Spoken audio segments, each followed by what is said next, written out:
everybody, how are you doing today? I'm doing okay.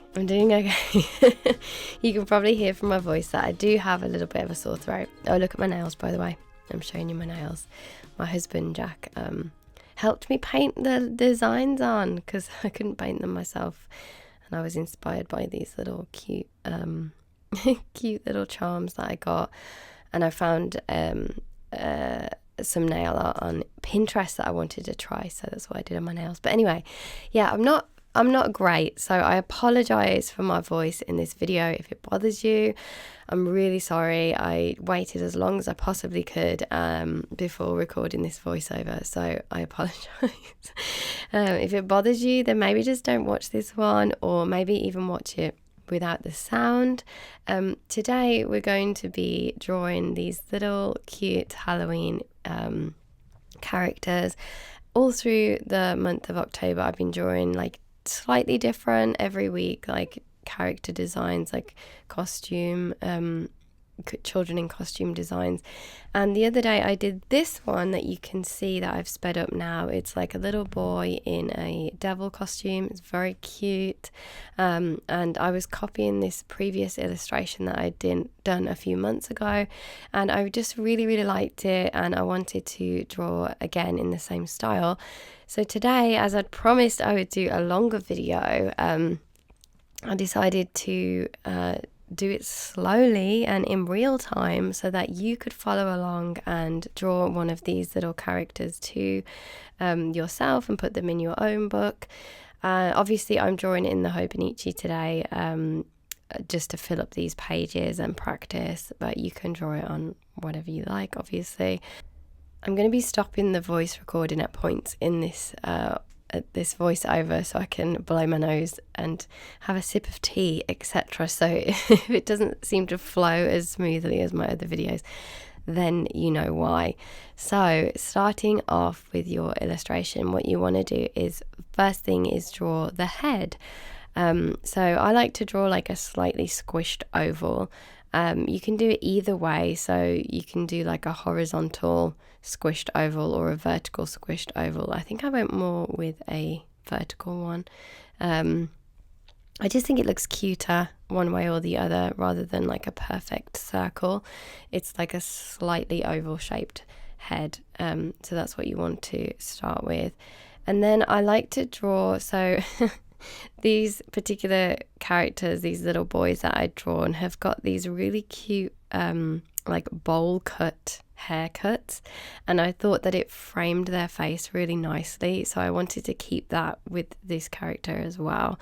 So how you draw the bowl cut is you just draw a curved line, and it's kind of follow the same curve as you've drawn for the head, and you're going to draw that just curved, just probably just below, just above halfway, so you have a little more room for the head, for the eyes, sorry.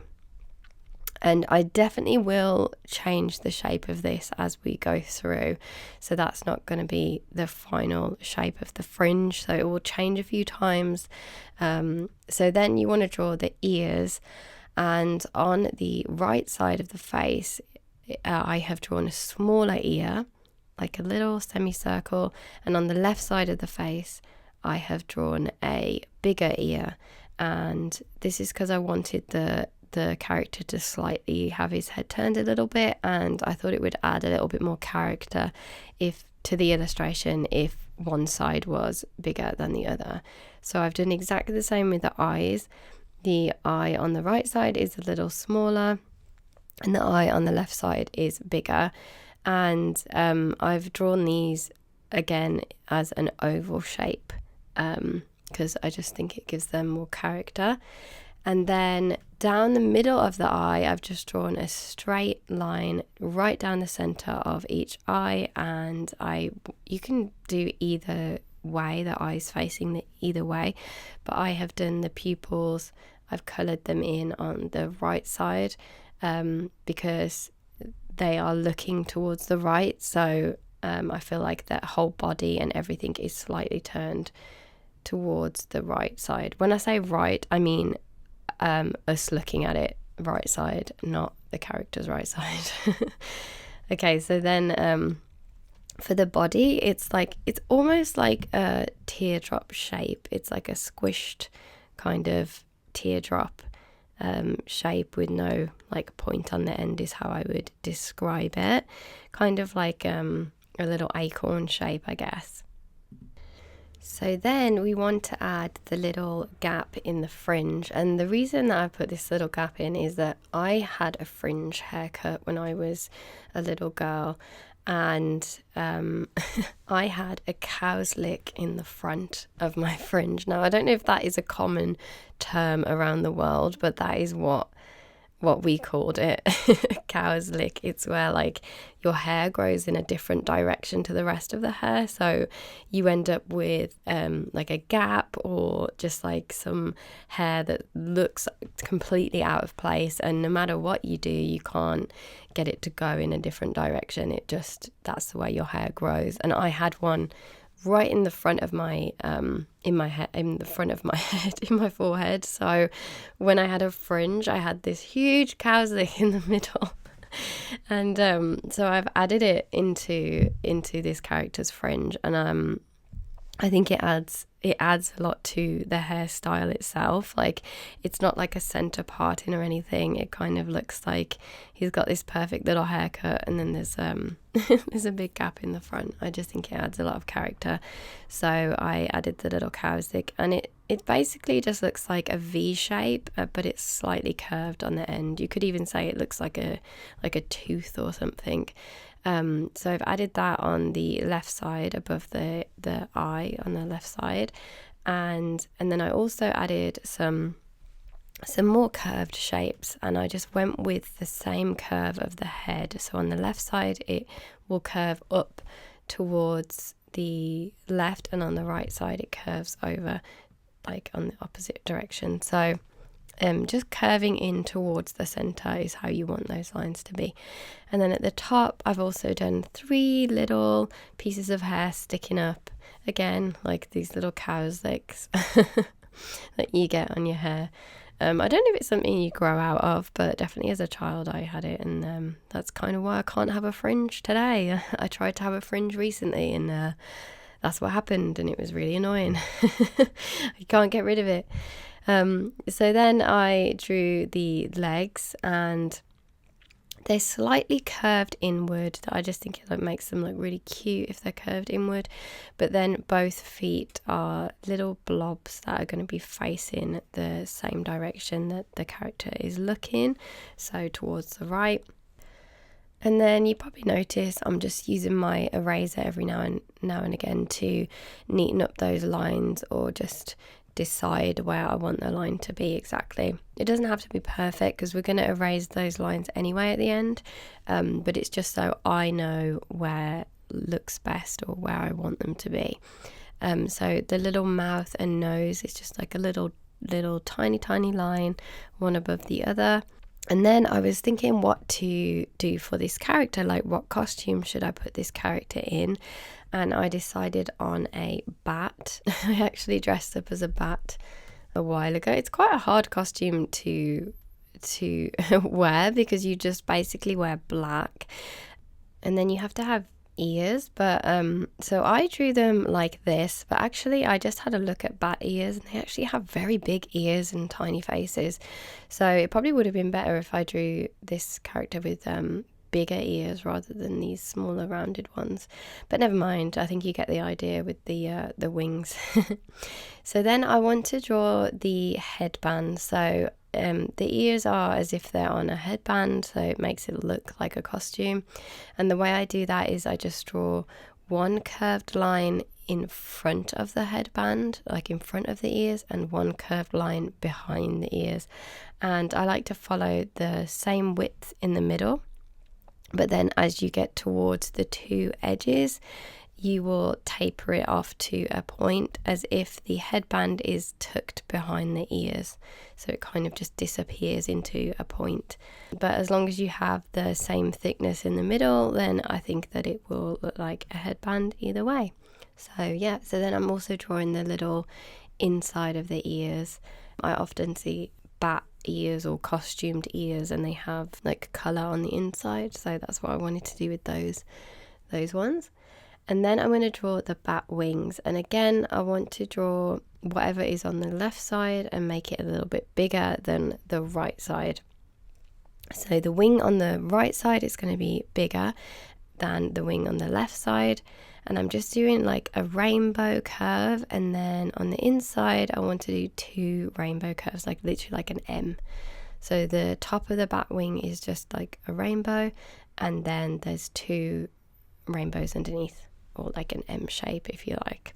And I always struggle to draw bat wings, but that is the easiest way I find you can draw them is just do like the curved shape, and I think they look cuter as well for this style of illustration, rather than trying to make them very pointy. I do like the pointy bat wings, but I just find it quite difficult to draw them.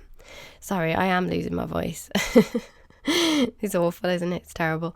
So then, to make it look a little bit more like a costume, I want to add some stitching. So I want to curve this line around as if it's sort of curving around a belly, and I think that just makes the character look younger and cuter, so it makes it kind of like have a more innocent feel to the illustration. If there's a lot of curves in it, I find that it just makes it look not so harsh, and it matches the style. Like it looks younger if it's like more rounded, I feel. So I have like the stitching on the belly, and then I also wanted to do these little pointed collars on the top. So I literally did like, imagine like 2 wide V shapes, or even a W. It kind of looks like a W, like a very curved W. And again, I did the collar on the left a little bit bigger than the collar on the right, because you would see less of that collar because he's turning again slightly to the one side. And then for the sleeves, if you can see the character on the right, I wanted to do exactly the same kind of sleeves. And I did change this a few times, the position of the sleeve. So you can put the arms wherever you want, like he can be holding something, or have his arms crossed, or have his arms in the air. Like you can do whatever you like. I kind of like the look of the arms just hanging down by the side. I just think it gives, like, again, a more like cute and innocent, like a sleepy look, I guess, that where the arms are just hanging down. So the like, you know, when kids just drag things on the floor like behind them, like their school bag and things like that. So he's just kind of dragging the bucket behind him, and he's got a little pumpkin bucket. And then with the other arm, I couldn't really think of anything that he would have. Like if you see the one on the right, he's holding like a pitchfork, but the one on the left, like I couldn't decide what he had, so I just gave him nothing and had the hand just dangling down by the side, which I really liked. But yeah, obviously you can do whatever you like, and you can do whatever costume you like too. Like you don't have to do this bat, obviously. Once you have the base of the character, then you can just sort of add any costumes that you like. But I just love the way this character looks, so blank in expression. I just really like it.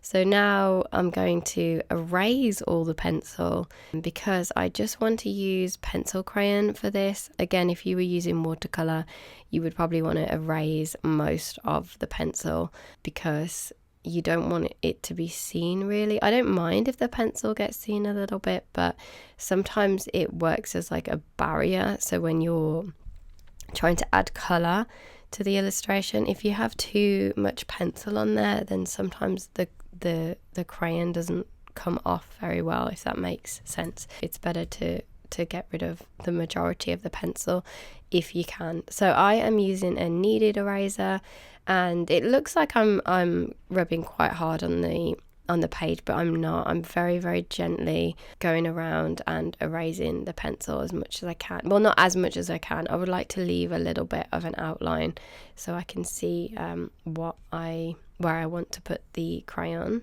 And I don't know what it is about drawing characters in costumes. I just find it cuter for some reason, and I just want to draw lots of characters in costumes. I'm gonna need an idea for next week actually. If you have any ideas on what you would like want to see, I might do like a Halloween house, like a haunted house or something like that, because every week I've done like characters in costumes, but that's just what I want to draw, and that's just what I enjoy, or like what I'm enjoying right now. So I always want to put things on this channel that I am actually enjoying and wanting to draw. I don't want to ever upload something that I'm not in love with, you know, the process, because this is really fun for me and I want to keep it that way. So I hope that's okay, that you don't mind. I've done another character in a costume. Anyway, so moving on to the pencils. This bit, you know, you can absolutely play with any way you want and use any colours you want. I am using the Holbein artist coloured pencils. I'm using brown for the eyes, and the reason for that is I don't want the illustration to look too harsh. I feel like if I used black on the eyes, I would have to use black to outline the rest of the illustration, and I still want it to have that kind of soft, innocent look to it. I do like black outlines on drawings and illustrations, but for this one in particular, I just wanted it to have like a soft look to it, so that's why I chose to do brown, and you can see the one on the right too is very softly outlined in brown. So the rest of this video I am just going to be colouring in the illustration, and I can talk about some of the ways I like to use the pencil crayons. So for like the legs and the eyes, you can see that I am pressing a little bit firmer, and that's because I didn't want any shading on the eyes and the legs and the arms. I just wanted them to be the brown outline. So sometimes I'll do that. Sometimes I will do the harshest part first, or the part that I want to stand out the most, and then everything else can be more of a soft pencil look if I want it to be, obviously. For this character, I thought the bat would be like blacks and purples, but mainly purple. So I thought that a brown hairstyle would look quite nice with this costume.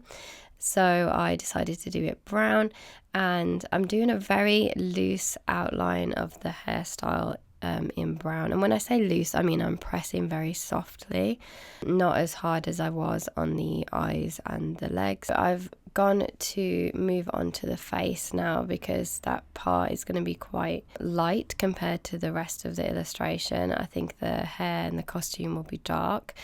So I'm pressing very gently to get the face colour on first, and I like to do just like one overall colour first and then add the shading after that. So I'm pressing very gently, like I said, to get the main colour onto the face.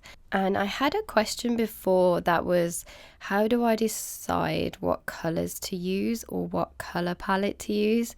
And that's a really difficult question to answer. I feel like that there is a lot of colour theory that you can follow, and if you are confused with colour and you're not sure what colours to use, then you can have a look like online at a colour wheel, and that is a really easy way to find out what colours work well together, because the opposites of the colour wheel are going to look nice together. But also you can look online at colour palettes, or like nice colour palettes or colours that go together nicely.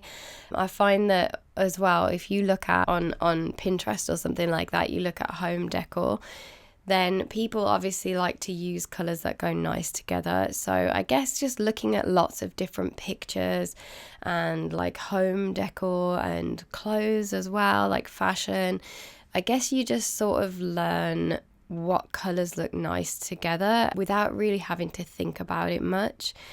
And I definitely have gone through different stages, or even just have illustrations where I think those colours don't really work together. So it is just like a learning curve to figure out what colours work well together, but I do think it is a little bit of trial and error, and like even like I just sometimes I draw things and I think, oh, those colours don't look very nice together. But then I can try it a different colour palette and figure out what it was that didn't quite look right for me. So speaking about colour, I like to add a little bit of colour on the cheeks, and I do it a little bit darker in the middle.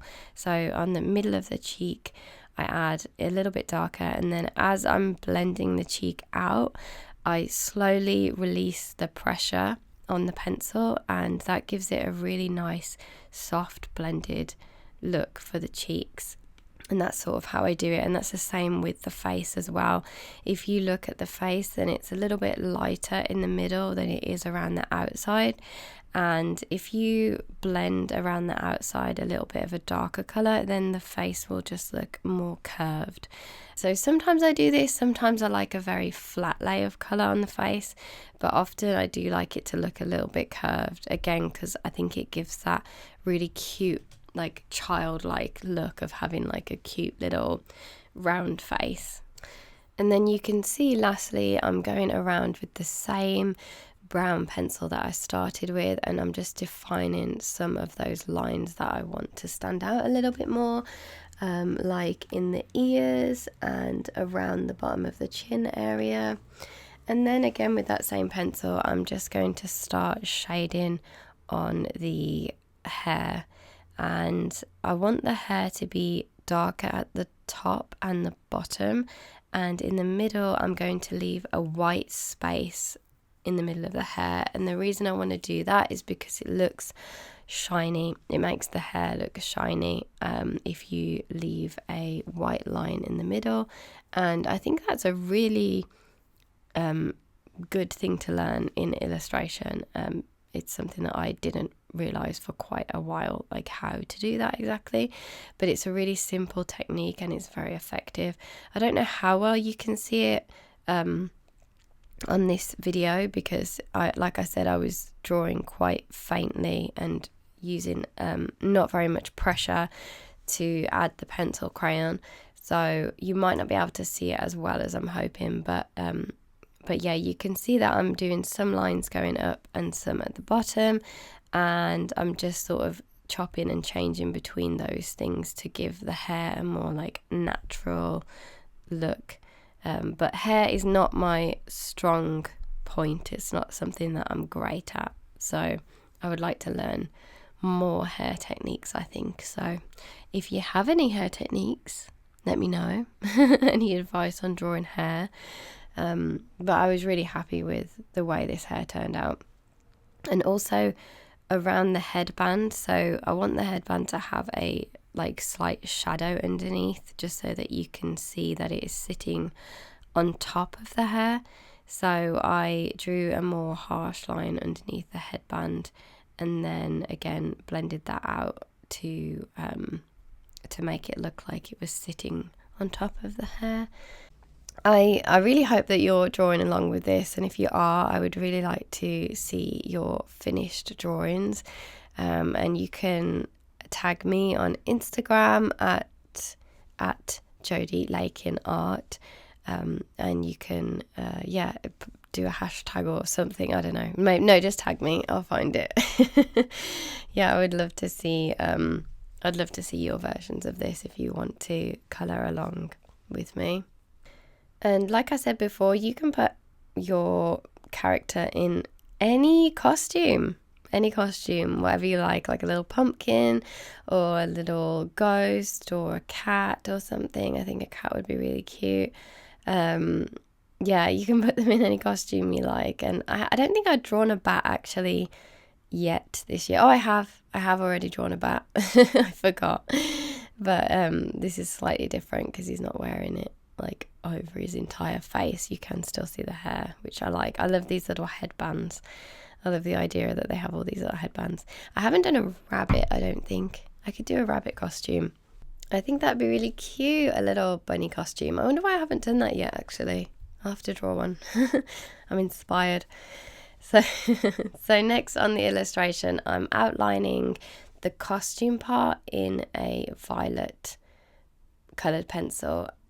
And again, it's kind of the same thing I did with the brown. I'm outlining it to show the detail of the costume, but I don't want to outline it in black because I don't want it to be too harsh. I think as well, this would look really nice with watercolor, and I would like to try and do this with watercolor as well. I think that would be really pretty and give like a really nice look to it. But often I do just like to use crayons, the pencil crayons. I think I mentioned this before, but I feel like it just gives it a sort of hand-drawn, hand-painted, handmade kind of look, which I really like. Obviously, I really like polished illustrations too, but I like looking at an illustration and being able to see almost every stroke or every pencil mark. I find that quite interesting because I can almost see how the artist did it or what exactly they were using, and I like that part of it very much. Almost like you could touch it and it would have a texture. I really like that. So anyway, so now I'm using like a purpley pink colour. I wish I had the pencils in front of me so I could tell you the exact colour. And I'm using this colour for some of the other parts of the costume, like the headband and the little sleeves. And the reason I used a different colour for the sleeves to the main part of the costume was that I didn't want the sleeves to blend into the costume. I wanted you to be able to see them, and because I hadn't outlined the illustration with a black line, it doesn't make it so obvious, so it's kind of, I have to do it a different color or a different shade so that you can still see it. And I did the collar and the inside of the ears and the pumpkin, I did those green as well for the same reason, so that they would stand out, but also so that they kind of look coherent in the illustration. And again, I'm outlining the ears as well with the same purple for the same reason. For some reason, I don't know if you can see the top right ear, I didn't outline it. I think my camera died or something like that, or the storage was full, so I had to stop temporarily and I forgot to outline the top ear, but don't worry, I will fix that in a minute. So again, I'm putting the main colour and a very, very light, like a light wash of that colour all over the costume and the bat wings, and then I am doing gentle circles around the edge of the costume, and this is going to make it look more curved. Again, it's going to give the body that rounded shape, the same as what I did with the face. And you can make this more in depth if you want to. You can go really, really hard with the shading of that, but again, I was trying to get a very soft and subtle blend to the whole illustration in general. So, but you can definitely make that a harsher blend if you want to. I think if you were using like a pencil, then you could blend it with your finger and get the same effect, but obviously you can't really smudge coloured pencils to get that effect, which is why I do the little circles. And this is when I noticed that I didn't draw the ear. So I'm going around and making that a bit more harsh, the line for the ears. And I think I'm nearly done. Let me have a look actually. There's not much else that I added to it. I think I added the little pumpkin face. Oh, and I did use a black coloured pencil to just sort of bring out some of the details. So I used it on the collar, and you can see that really made it pop out. I think that really worked well. And I used it on the sleeves as well. And even though I'm using a black colour pencil, it almost comes out grey, or like a dark grey, so you still don't have the harsh line, which is good because that's not what I wanted. I wanted a more softer look, like I said. I also used this to do the inside of the trick and treat bucket and the face as well, and then I think I also used it for the handle and to outline the bucket a little bit, because obviously with the Hobonichi you get like a quote a day on the bottom of your book, so I wanted to outline the little pumpkin so you could see it, because it was sort of blending into the Japanese at the bottom of the book there. And then I got my brown pencil again and I gave the character some freckles. Again, same reason, it just makes them look younger and cuter, and it just makes it look more like an innocent style illustration, like a little child, which is just so cute, I think, in this little costume.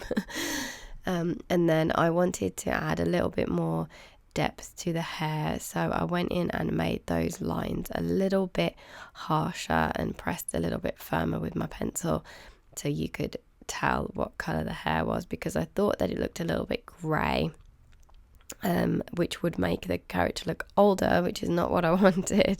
So I added some more harsh pencil lines. I pressed a bit firmer to bring the colour out of the pencil a little bit more. And at this point, I'm pretty sure I was finished with the illustration and I'm happy with the way it looks. So again, I apologise for my terrible voice today. I really hope it hasn't bothered you too much and hasn't spoiled this video for you. If you have watched and followed along, I would love to see your little versions of this on Instagram. You can tag me at Jodi Lakin Art. I would love to see you have a go at this, especially because it's Halloween and it'll get you in the mood for the Halloween season. I know that I have just been loving this season, dressing up and painting my nails and all sorts. So yeah, that is the illustration done. I really hope you enjoyed this video. I will see you guys next Sunday with a brand new video. Take care and have a great week. Bye.